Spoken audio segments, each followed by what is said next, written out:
Hi, this is Michael Uslan. You're listening to Batman on Film.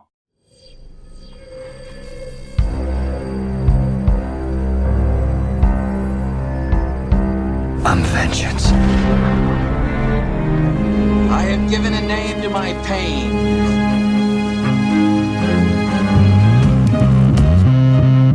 The Batman. Always waiting for some Batman to save you. It's simple. We kill the Bat of Gotham. I'm Batman.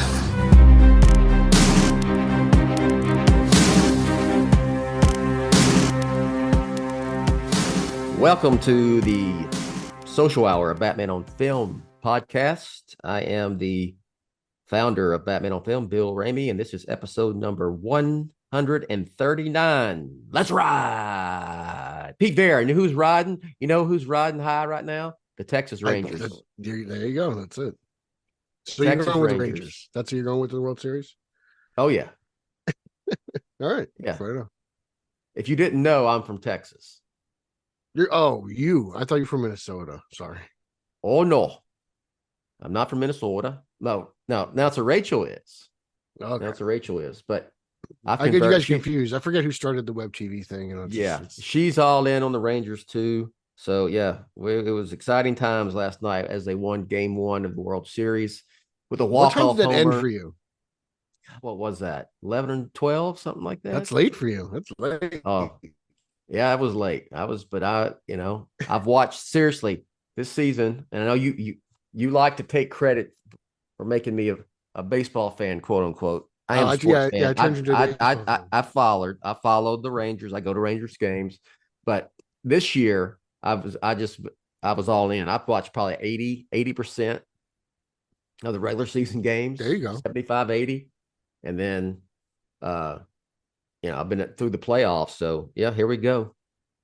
No one knows. It was a good game one. No one saw the Rangers or Arizona in the playoffs, and no one saw a Rangers Arizona World Series. Texas was pretty good. They caught a slump somewhere in the middle of the year, but they played good ball for the most part. They led the damn division for 140 days out of the season, and then lost it in the last day. But whatever, they're in the World Series and they're up a game, so we shall see. This is that time of year. This is like sports mecca, right? Yeah, everything's going on. Yeah, you got World Series, so baseball's still going on. The NBA just started. The NFL is in the first third of its season. College football, hockey's going on. Yeah, it's a good time to spend a weekend at a sports bar. Yeah, absolutely. It's like the opposite of like the day after the not the World Series, the All-Star game, baseball All-Star game. Yeah, it's like there's no sports at all. It's like the deadest sports day of the year. I would hate to be a talk radio show guy on that day. What the hell you talk about? I guess you can talk about the freaking All-Star game, but I mean, what else? They'd probably take off that day. Yeah. they all got right. Fill-ins. So we are back with another edition of BOF, Batman on Film Rank 'em. And we are going to rank our top 5 favorite members of the Bat family on film. So live action, Bat allies, Bat family, from Batman 66 through the Batman solo movies only. So sorry, BBS/Justice League fans. Solo movies. So I can't include Dead Robin? I might make an exception just so you can include Dead Robin. That's the best. Because that's the best Robin of them all. That's your favorite Robin, Dead Robin? Yeah. I thought you would have went with John Blake, but what do I know? We'll see. We shall find see. out. We shall see. All right. I counted. Let's see, 13 candidates as Bat family members in these live action films. Once I counted them once. For example, Michael Goss Alfred from Batman 89, counted him once. Didn't count him for Returns Right. Forever and Batman and Robin. Yep. Same for the Gordons and whatnot. So, without further ado, got anything else? Any more to add for witty banter? Anything? What else? No, not for witty banter. I'm ready to rank them and ride. Okay, I will say one thing. I sent you that link because I'd never heard of this. Smoke boudin. I have heard of smoke boudin. Smoke bologna burnt ends.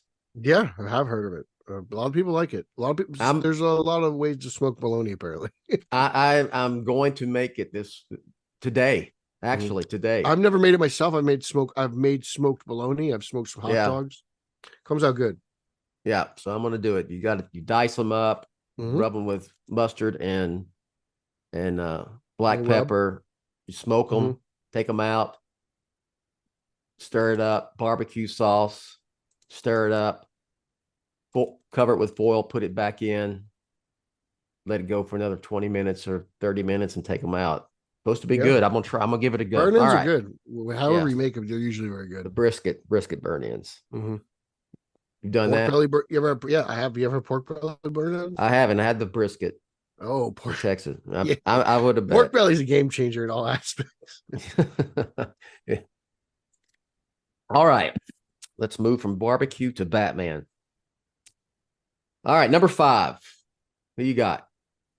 For me, I have the Michael Goff Alfred from the Burton Schumacher movies. Okay. Just it was hard for me to admit a lot of when Begins and the trilogy came. It was like I was so in love with 89 and Returns and stuff. So it was hard for me to rank somebody over Michael Goff. And it was tough because I thought his performance of Alfred through those 4 movies is as consistent as anything, probably the most consistent actor through all 4. He was, one of few. Even in Batman and Robin, he gave a probably the best performance of all. So, just to almost lose in Alfred was very, traumatizing for me as a kid in Batman and Robin. And but he was great in especially 89. A lot of his lines, how he didn't want to mourn old friends or their sons, like stuff like that still resonates. Vichy Swassa, that's one of a favorite of mine. So there's a lot of big moments for Michael Goff as Alfred for me. Solid number 5. This one was tough. But even though I'm not a big fan of Batman and Robin, the team, not the movie, I went with Burt Ward's Robin from Batman 66 is number 5. Yeah, solid pick. Nostalgia. That show made me a Batman fan. He's a great Robin. He is. Yeah. He is a great Robin for that era, even from the comics, I think he was in the 60s, early mid 60s, how old were they portraying Robin? And he was still portrayed, 14, 15? I'm looking over at my 75th anniversary collection of The Boy Wonder, and I believe he was still in early teens. Okay. Because I know he goes off to college in 1969 when they moved Bruce out of the Batcave, out of Wayne Manor to downtown, and made Batman dark and serious. Solo Batman again. 66. He's probably 17. He's in high school. Yeah. Okay. Yeah. So he's definitely later teens. Yeah. So he looked young. I'll say he looked younger than Chris O'Donnell. Chris O'Donnell was a little bit older, but it worked they both work. They both work. Watching Batman Forever, I never thought. Yeah, I got it that he was supposed to be 17. I only thought about it when I actually looked up Chris O'Donnell and noticed his age. Yeah, movie, never bothered. How old is freaking Tobey Maguire when he played Peter Parker the first time? 35. He was playing a teen. I mean, they all played teenage. He had to shave twice a day. So unless it's just blatantly, there's no way that this is a 16-year-old kid, Yeah. No. Look at freaking Happy Days. All Oh, those yeah. guys were in their mid to late 20s playing in high school kids. Ron Howard. Well, and have you all them. you ever see young kids act? Sometimes they're not very good. Yeah. So, All right. So I that's- did. They want I professionals. actually, I must have been, God, 4 years old. And Mhm. Burt Ward came to Beaumont and was at Beaumont, Texas, which is near where I grew up in Groves, Texas. Burt Ward came as Robin to a department store. It was a Barker's. You remember? Do you recall Barker's department stores? Okay, that was way back. Not Barker's department store. No. And my mother took me, and I wore a Batman costume, my Batman costume, homemade Batman costume. Mhm. And if you bought a rice cooker, you got a photo of Burt Ward. Ain't no rice cookers back then. I don't need no rice cooker. I'm from Groves, Texas. Groves, Texas. I don't need no rice cooker. Pew pew. No. Yes. But I met Burt Ward, got an autograph. He was in his Robin outfit. And I remember that like it was yesterday. Greatest day of your life. I went in with my Batman. Did you hate Robin back costume. then? Did you go up to him and like, I can't stand you as a character? No. I was, I thought I worshiped that show, man.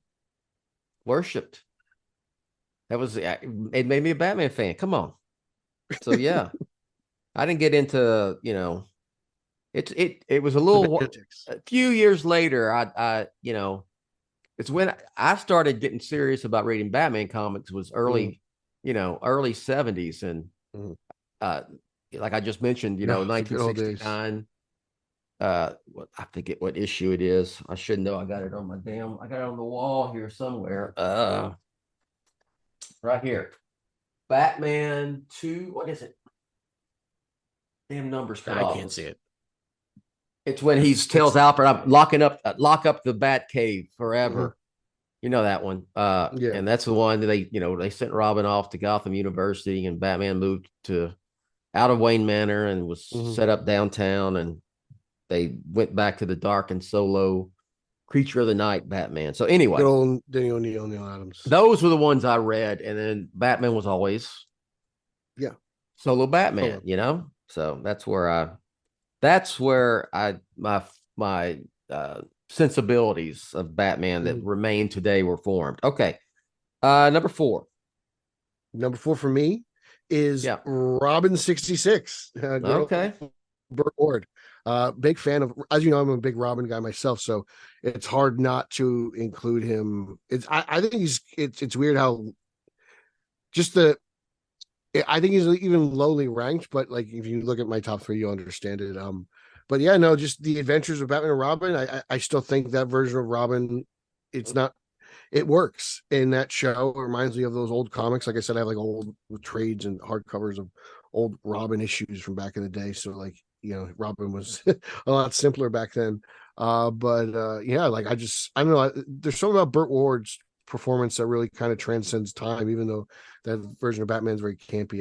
It still like works. Like I don't really, and not until like probably like parts of season 3 where I kind of like roll my eyes. I feel like for the first 2 seasons of that show, I can still sit down, watch it, and enjoy it, and not kind of like really grip. Did you watch reruns as a kid? Yes, it did. It was on Nick at Night. Yeah. So how much did it impact you as far as making you a Batman fan? Was it one of the, because you had it's up there with 89, because when I wasn't watching 89, I was watching, my mom was like, my Batman's on TV. That'd be the version of Batman like I would watch the kid, Then she would just tell me about, this is what I watched. You had like, as a kid, you had more conduits into Batman, even as a teenager as well than I would have. Yeah. Before even like it was on home release, I remember watching reruns on Nick at Night. Because all I had was comics and then the 66 series in reruns. Yeah.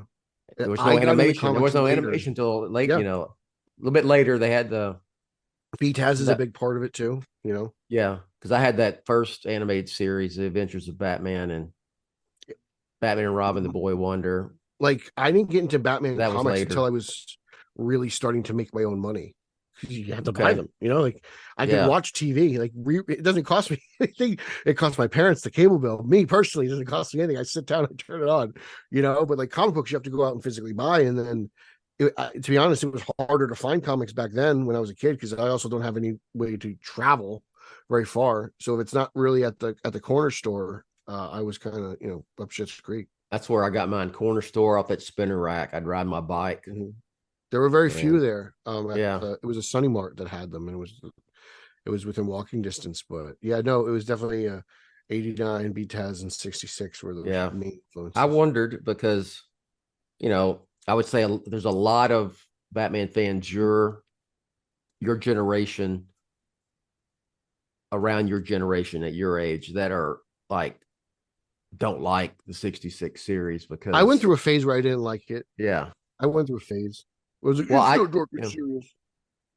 I even admit myself that there was a moment I turned my back on it because of, that same reason, like, that's not how Batman is, I turned my back on Batman Forever at one point, like it's just, Did you? I think it's, yeah, because I was like, oh, this is goofy and silly, and Two-Face is cackling, and then, I think every Batman fan kind of goes through that phase where they go from accepting Batman all iterations to strictly dark and serious, like I don't know, it's almost like a rite of passage for Batman fans, that they have to go through that like phase, and then we all kind of, I don't know, think back like, oh no, we were wrong about 66, and you look at it through that lens at the time, in the 60s, that was different.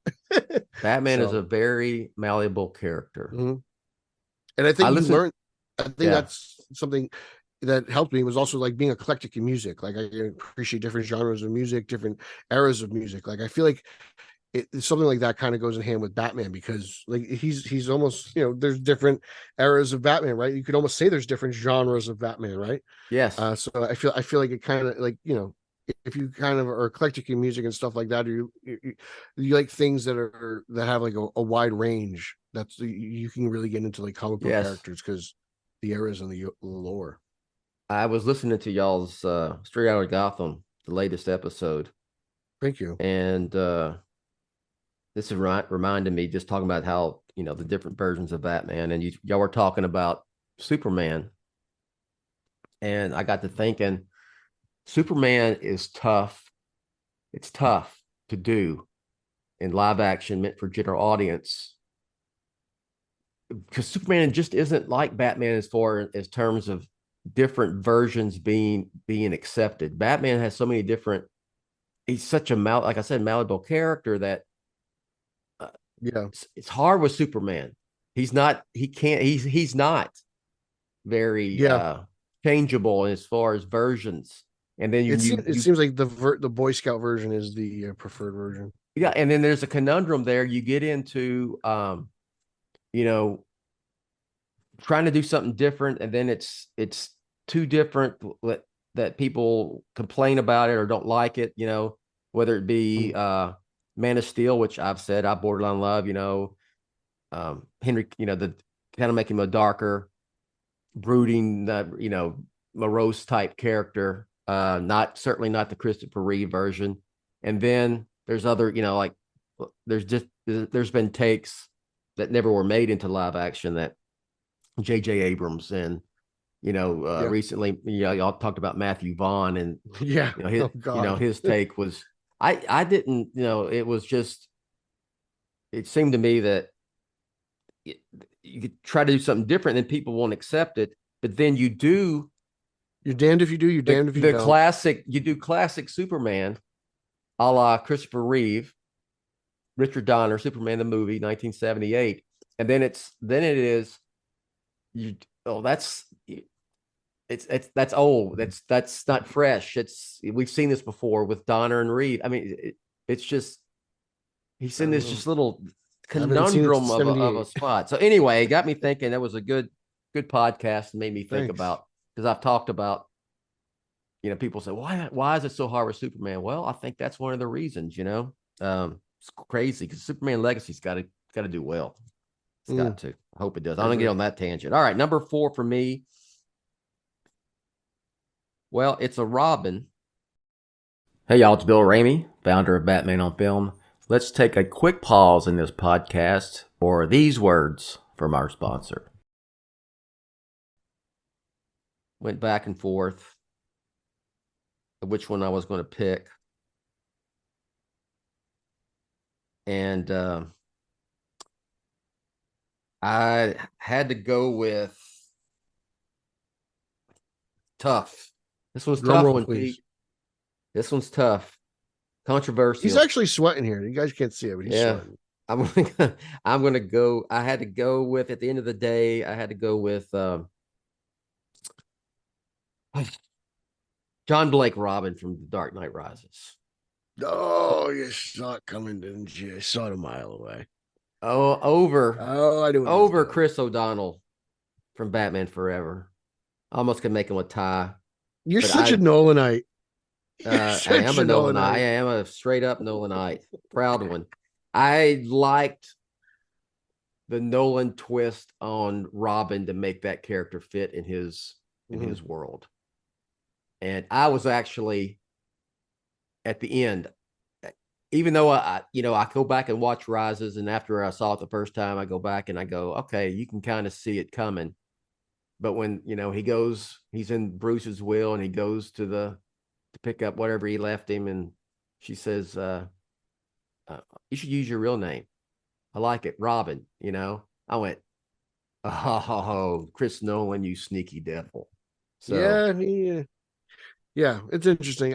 Me personally, I like Blake up until the whole first name Robin thing. I think that's a little funky, but I get what he was doing. I get that he's Bale's Robin. It makes sense, and like you said, when you rewatch the movie, it all fits together, and I got no problem with it. And it's like it goes back to what he says and begins. He can't do this forever. Well, you want to call him Robin, so to make him his name is Robin John Blake. It's not like it wouldn't fit if Bale saying at some point, I'm gonna start calling you Robin. That would. I never thought. Yeah, like that'd be weird too. It works for that movie. That's all I can say. Hey, look, and I'll say this, and I don't care for those who dislike the character, and that's fair. If you don't like the way they did Robin in the Dark Knight trilogy, whatever. But it is as legit of a take on the Robin character as we get in the comics, whether it be Damian. I don't care. It's a legit interpretation of Robin, because everything he does fits what Robin is pretty much to Batman. Yeah, I just because if you say no, I got to agree to disagree just because I can't. Then I can say he needs to go around wearing the pixie boots and he doesn't even. He does not need to be. I mean, Chris O'Donnell looked totally fine wearing rubber pants. Then I do say I'm not a fan of Batman Returns. I think it's more of a Tim Burton film with Batman characters, but I cannot sit there and say it's not a valid take on Batman. I could say that. It's definitely a take on Robin. It's just a valid. It wouldn't be in my top 5 Robins. I'd love for that rank them. We do that rank them top 5 Robins. Have we had 5 Robins in live action? I don't think so. Let's just do Robins. We'll do comic. Can we do comic Robins? There's more than 5 there. Well, this is Batman on Film, this website, sir. Look at that loopholes. Editor-in-chief. All right. Okay. I would probably. I'm gonna cheat. I would give it a tie between Chris O'Donnell and his Robin in Batman Forever, and then Robin John Blake. But whatever. All right, number 3. What you got? For me, number 3 is Jim Gordon in the Dark Knight trilogy. Especially in Begins. I mean, how closely the movie looks to Year One, especially that version of Gordon, what he does and how he acts.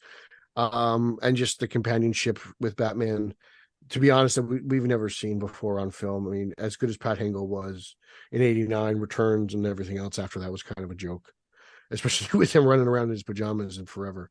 But yeah, like Gordon was just it's going to be tough. It was tough Jeffrey Wright does a great job himself, but because that's so new, I only got one movie. I've got a trilogy of Gordon going on, and J.K. Simmons got a cup of coffee. He really Ullman really stands out, and just I even forgot about J.K. Simmons playing Gordon. I don't even, as I said, it's a cup of coffee, So, it's probably a sip of coffee, huh? Yeah, well, yeah. Depending on Batgirl. Batgirl's a half cup. If we get to ever see Batgirl, it's a full cup of coffee. But yeah, it's tough to beat Gordo in a trilogy. He's the perfect companion of Batman, and he's there for every the help for every way. And he's perfect. He's perfectly cast, perfectly written, perfectly acted. Just it's wonderful to watch on screen, really. Yeah. My number 3 is Alfred Pennyworth, played by Michael Gough, the great Michael Gough from Batman, primarily Batman 89, but the Burton Schumacher films. Great Alfred. He had some great moments in Forever, but trying to get Grayson and Bruce on the same page. He had good moments in every one of those 4 films, I thought. Yeah, that's what I said. He was the most consistent actor out of all 4 films. So I'm going with Alfred. The Burton Schumacher, Michael Gough version. Great classic take on the character. Mm-hmm. So that leads us up to, we have our top 2. Yes, sir. Number two for me is the boy wonder from Batman Forever, Robin. I was so excited to finally see Robin in live action on the big screen as a kid. This was a big deal for me as a Batman fan. How old were you when Forever came out? 86. Oh my God, 95. Oh geez, I was young and I was under 10 years old, man. Okay.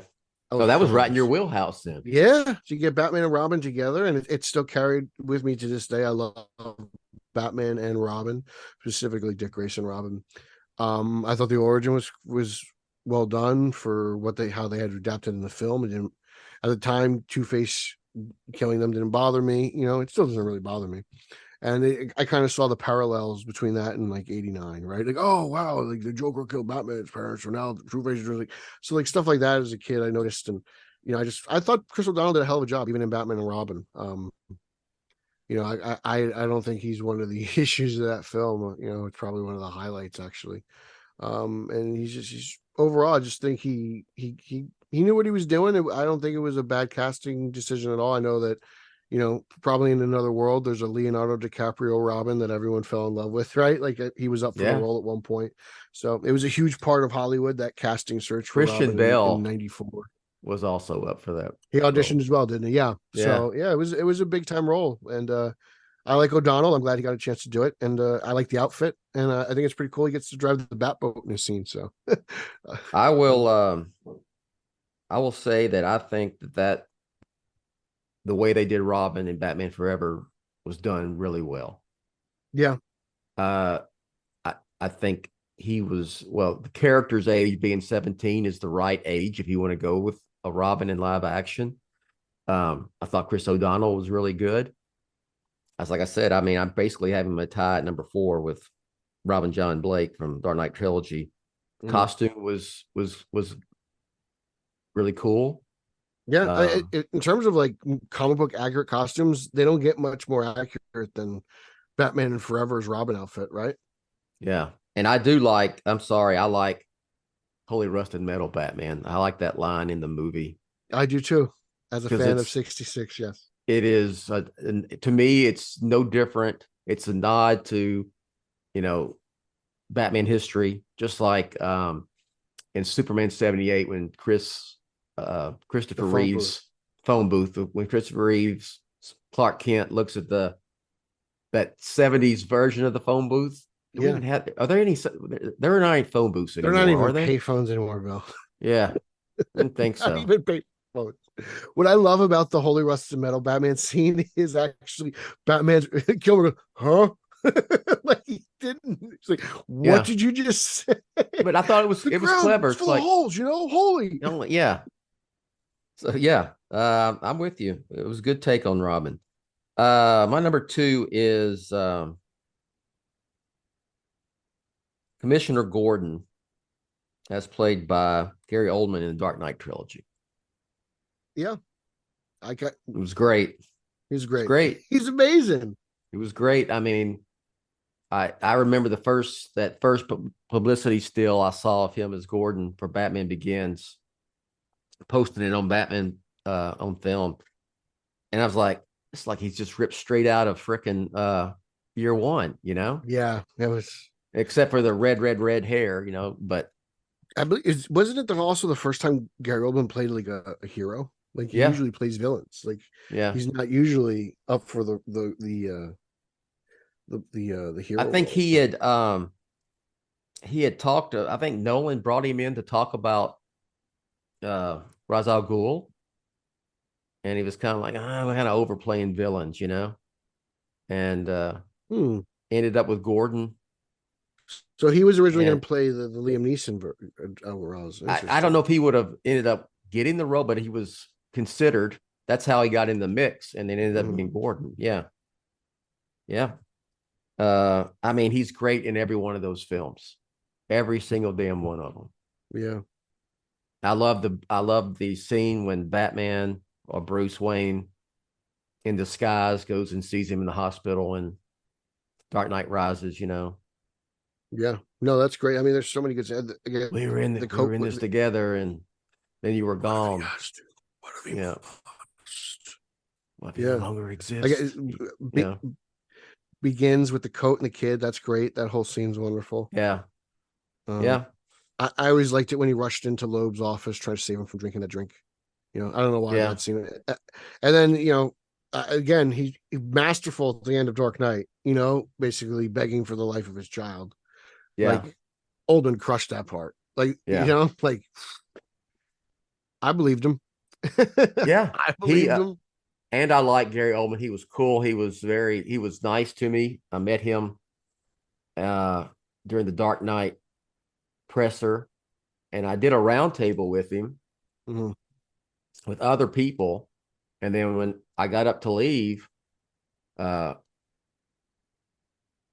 they were, you know, they rotate in and out, and we didn't have him. So I went to leave after all of them were done, and he was sitting in the hallway right outside the room in a chair.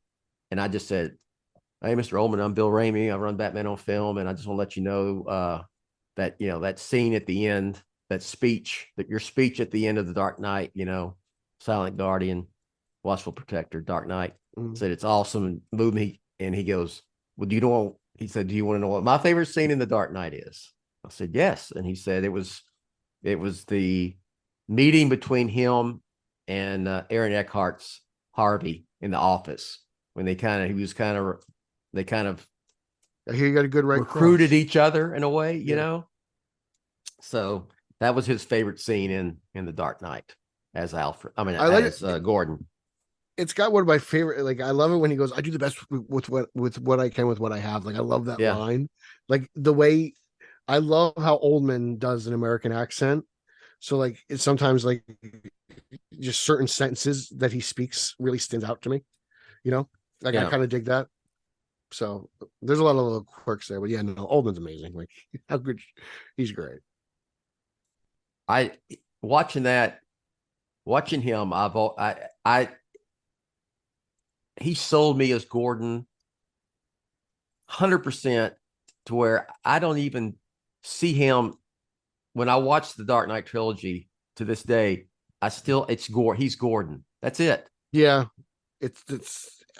that's year one Gordon. He's not freaking Dracula. He's not the dude from the Sex Pistols. And, you know, who was he? Who did he play? Johnny Rotten's who he played in that movie. I don't you remember. know, he was freaking Lee Harvey Oswald and JFK, you know.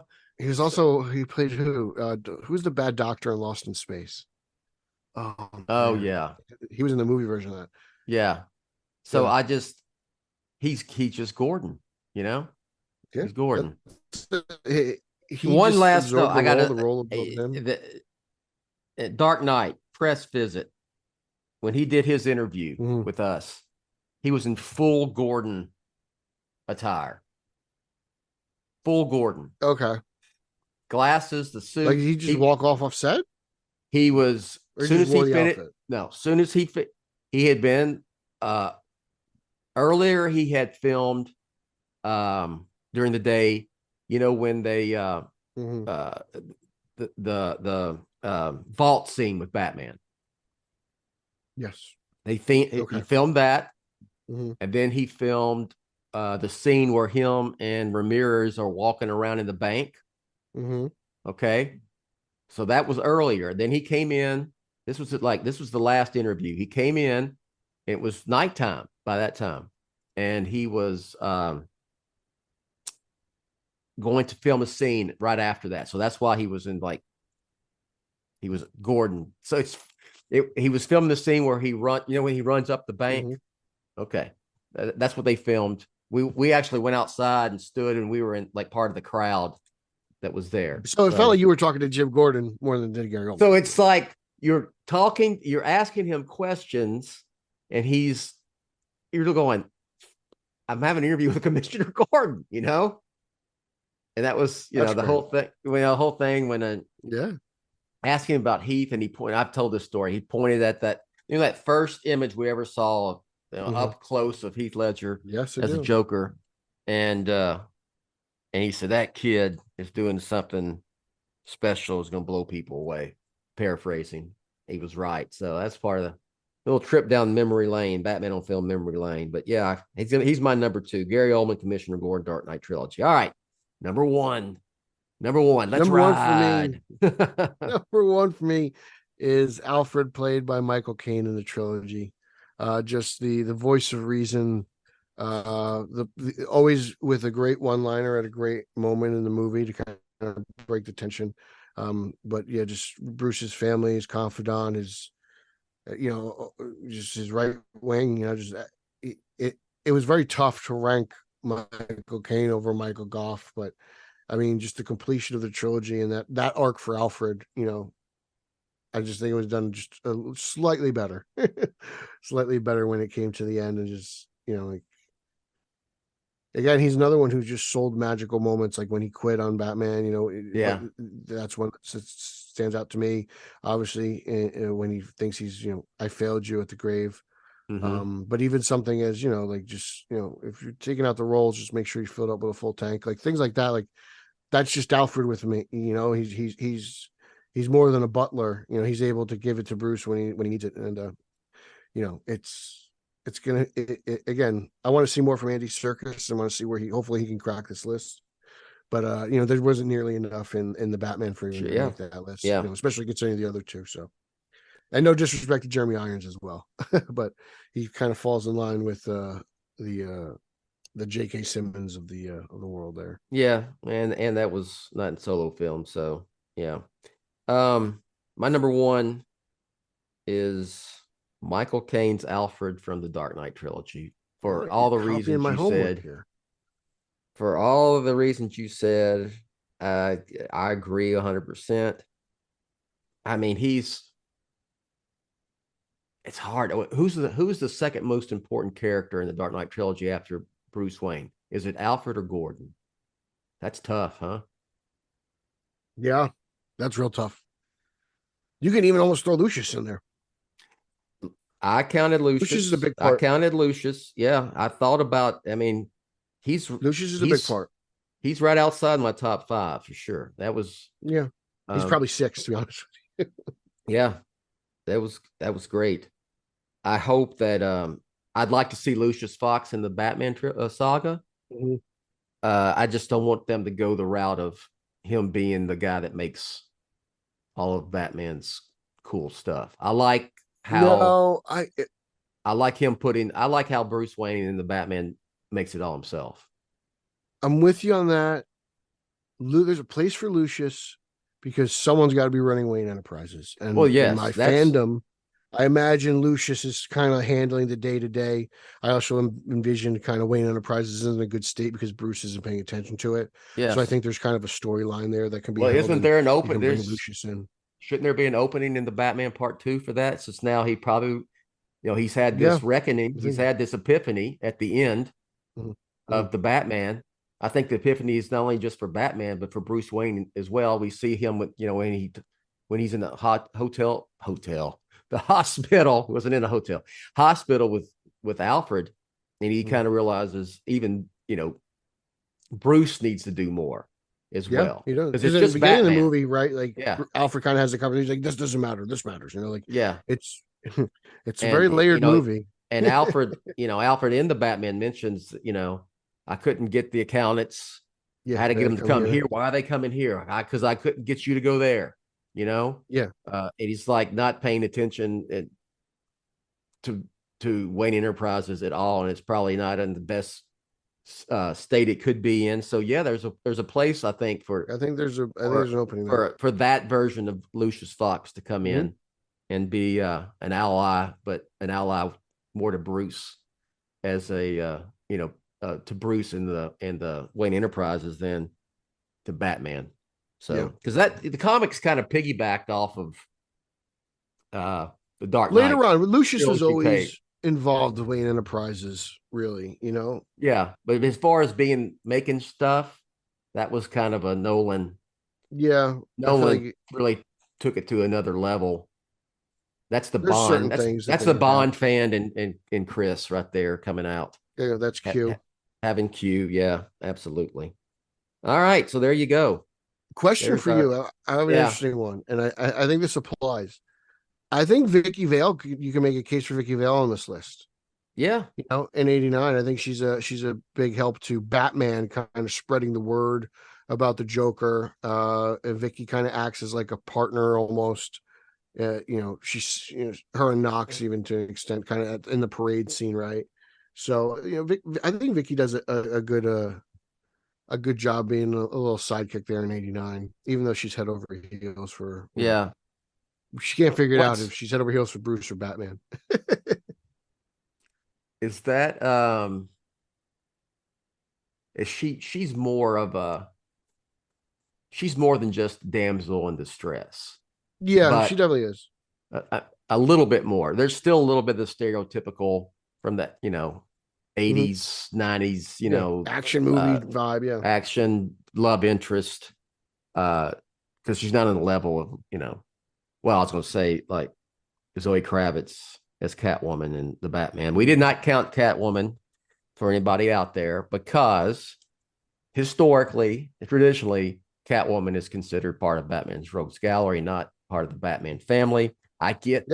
You could also. It's very arguable now though because of Tom King. I get where. I get the dynamic is shifted over the last 20, 25 years or so. But you think of Batman, top 4 Batman villains. You ask anybody in the street. Up there. Catwoman. Name 4 Batman villains: Joker, Catwoman, Penguin, Riddler. Will come out. Those will come out. And it's always DeVito's Penguin. Everyone mentions, by the way.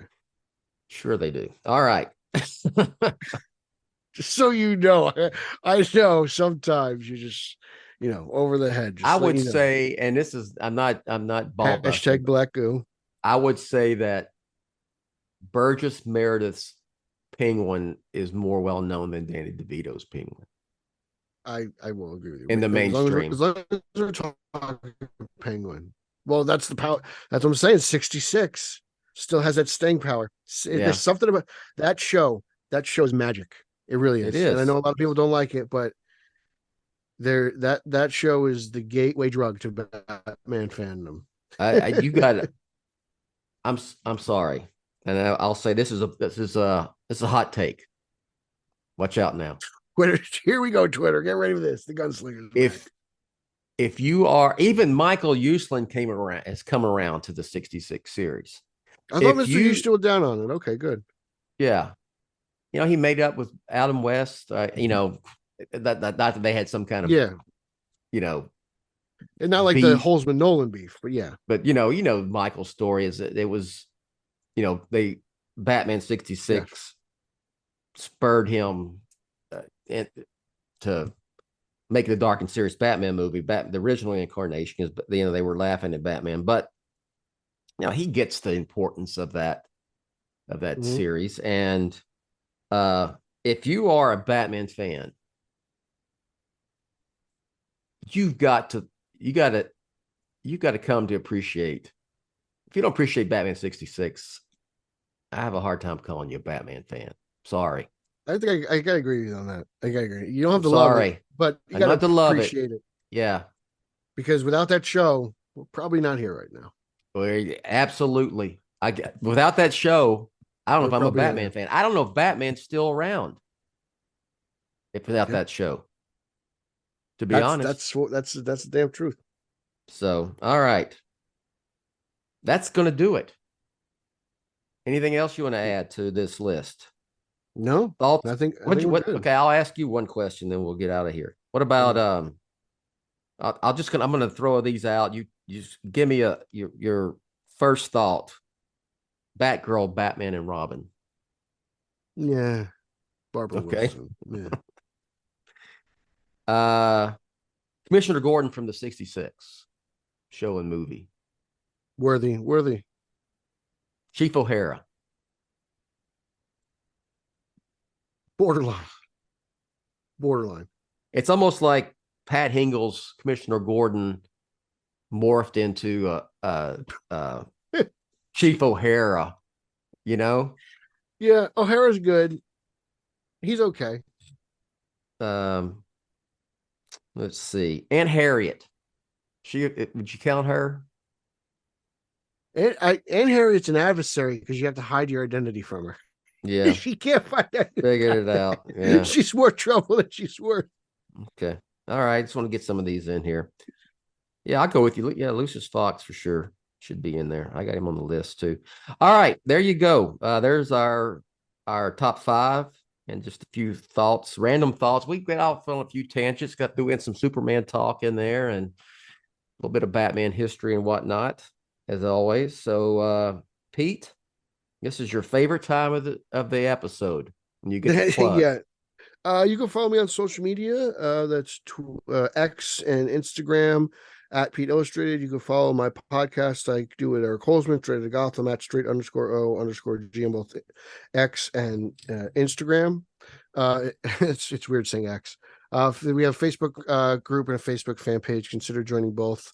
Also follow my other podcast, my Spider-Man podcast, the Italian Spider-Man Coalition at Italians for Spidey on X. And I appear monthly on Ryan Lauer's The Batman Book Club at the Batman BC. So check all those podcasts out, as well as all the other podcasts on the Batman Podcast Network, hosted by Batman on Film. It is. I just go to Batman on Film. 25 years. Batman-on-film.com. You'll find everything. You can contribute. You can help keep the lights running on Batman on Film. You can check out everybody's articles, podcasts, op-eds. People are asking for Jake. People are requesting Jake make an appearance. The way they're asking for dead silence. I get that kid to talk. They're asking for one word responses. The people have spoken. Jake Ramey. We make sure he knows this. The people want more Jake Ramey. Yeah, he's smart as hell. He's just not. He's a man of a few words. Graduated college in 3 years, and going to graduate school. Genius. Yeah, he's just man of few words. Boy, a few words to me. Still, I don't care. He was 22. Whatever. All right, so for Pete and Graceland, who's not, she actually slept the whole time down on the floor. Graceland, announcer Rachel will finish up here. We will catch you next time. You have been listening to the BOF Social Hour, Jett's official podcast on Batman on Film. Follow BOF on Threads at The Batman on Film. Follow BOF on X, formerly known as Twitter, at Batman on Film. To help keep BOF up and running, go to patreon.com/BatmanOnFilm, or you can buy BOF a beer at buymeacoffee.com/TheRealBatmanOnFilm. For Jett and everyone at BOF, I'm announcer Rachel. Authoritative, definitive, the original, Batman on Film, founded in 1998. Say goodbye, Graceland.